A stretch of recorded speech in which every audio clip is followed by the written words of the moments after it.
నిన్నటి current affairs లోని చివరి ప్రశ్నకు సమాధానం. ఏ రాష్ట్రాన్ని బ్రెడ్ బాస్కెట్ ఆఫ్ ఇండియా అని అంటారు? పంజాబ్ రాష్ట్రాన్ని బ్రెడ్ బాస్కెట్ ఆఫ్ ఇండియా అని అంటారు. సారవంతమైన నేలలు ఎక్కువగా ఉండడంతో పంజాబ్ లో గోధుమల ఉత్పత్తి భారీగా జరుగుతుంది. అందుకే ఆ రాష్ట్రానికి ఈ పేరు వచ్చింది. ఇక మొదటిది, రియాద్ డిజైన్ లా ట్రీటీపై సైన్ చేసిన Bharat. World intellectual property organisation సభ్య దేశాలు ఆమోదించిన రియాద్ డిజైన్ లా ట్రీటీపై భారతదేశం సంతకం చేసింది.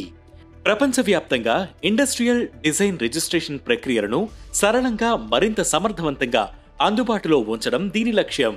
దాదాపు 2 దశాబ్దాల చర్చల తర్వాత ఈ ఒప్పందానికి ఆమోదం లభించింది. ఇక రెండవది, యమునా ఎక్స్ప్రెస్ వే అభివృద్ధికి supreme green signal. Yamuna express way అభివృద్ధికి అత్యవసరంగా భూమిని సేకరించాలన్న ఉత్తరప్రదేశ్ ప్రభుత్వ నిర్ణయాన్ని సుప్రీంకోర్టు సమర్థించింది. 1894 భూసేకరణ చట్టంలోని సెక్షన్లు 17(1), 17(4) కింద భూ యజమానుల నుంచి అభ్యంతరాల కోసం ఎదురు చూడకుండా పనులు కొనసాగించడానికి Yamuna expressway industrial development అథారిటీకి అనుమతినిచ్చింది. ఇక మూడవది, అటల్ ఇన్నోవేషన్ మిషన్ ని పొడిగించిన కేంద్రం. నీతి ఆయోగ్ ఫ్లాగ్షిప్ ప్రోగ్రాం అయిన అటల్ ఇన్నోవేషన్ మిషన్ ని కేంద్ర ప్రభుత్వం 2028 మార్చి 31 వరకు పొడిగించింది.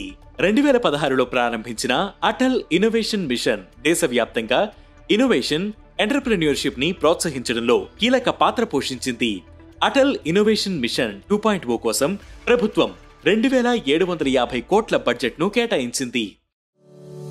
ఇక నాలుగవది, లేహ్ లో మొట్టమొదటి green hydrogen fuelling station. NTPC limited కోసం అమర్ రాజా ఇన్ఫ్రా లదాఖ్ లోని లేహ్ లో భారతదేశంలోనే మొట్టమొదటి గ్రీన్ హైడ్రోజన్ ఫ్యూయలింగ్ స్టేషన్ ను ప్రారంభించింది. రోజు 80 కిలోల గ్రీన్ హైడ్రోజన్ ను ఉత్పత్తి చేయగల సామర్థ్యమున్న ఈ స్టేషన్ ఎన్టీపీసీ గ్రీన్ మొబిలిటీ కార్యక్రమాలకు మద్దతు ఇస్తుంది. ఇక ఐదవది, బజరంగ్ పూనియాపై 4 ఏళ్ల నిషేధం. యాంటీ డోపింగ్ కోడ్ ఉల్లంఘించిన నేపథ్యంలో భారత రెజ్లర్ బజరంగ్ పూనియాపై నేషనల్ యాంటీ డోపింగ్ ఏజెన్సీ 4 ఏళ్ల నిషేధం విధించింది. ఏప్రిల్ 23న ఆయనపై ఎన్ఏడీఏ మొదటిసారిగా నిషేధం విధించింది. ఆ తర్వాత యునైటెడ్ వరల్డ్ రెజ్లింగ్ కూడా అతనిని సస్పెండ్ చేసింది. అయితే తన సస్పెన్షన్ను రద్దు చేయాలని కోరుతూ Bajrang anti disciplinary doping panel ను ఆశ్రయించాడు. విచారణలు నిర్వహించిన ఏడీడీపీ అతనిపై నిషేధం విధించింది. ఇక ఈరోజు current affairs question, national maritime search and rescue exercise workshop 2024 ఎక్కడ జరుగుతోంది? ఈ ప్రశ్నకు సమాధానం మీరే కామెంట్ చేయండి.